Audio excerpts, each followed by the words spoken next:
Hi everyone, it's John Gualtieri here with this week's PowerShot. We're talking about the categories of goals. Today we're going to tackle financial goals and career goals. And guys, those categories of goals, I should say, are two different things. Let's start with financial goals. You know, in this business, what I've found is that a lot of agents, maybe the majority of agents, set their goals in terms of millions of dollars worth of sales. I want to do 30 million, I want to do 40 million.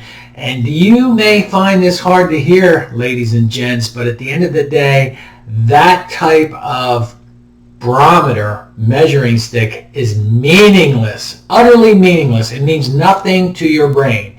It's ego-based. And here is why. What if somebody's charging a 1% commission on every transaction? That doesn't tell us, anything about our goal. Our goals are best stated in the number of transaction sides that we need to earn X amount of dollars. So for example, if our average commission check is $10,000 and we want to have gross commission income of $100,000, we need to complete 10 transactions total.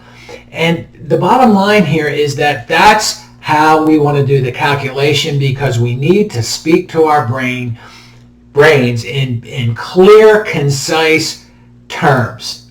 That's the type of instructions that we want to give to our brains. Now, that having been said, guys, gross commission income is a misnomer also, because the big question is how much of that do we get to keep?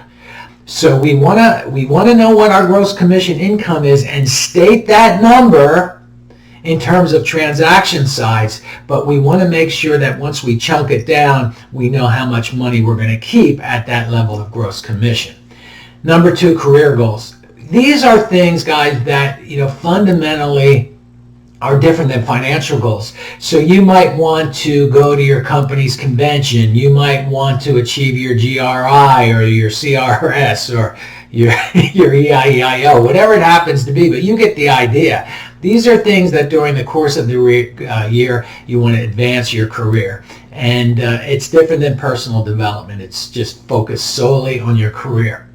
So today's PowerShot takeaways are simply this. Number one is state your goal in terms of transaction size. Make sure that that number of transaction size is going to get you to the net income you want, the amount of money you need to live on and pay your taxes. And your career goals, have one or two of them that is going to help you advance your career. It's going to help you become a better professional. So if you know anyone who might benefit from this week's PowerShot, please pass it on. And in the meantime, get out there, chop wood, carry water, and do it like you mean it. God bless.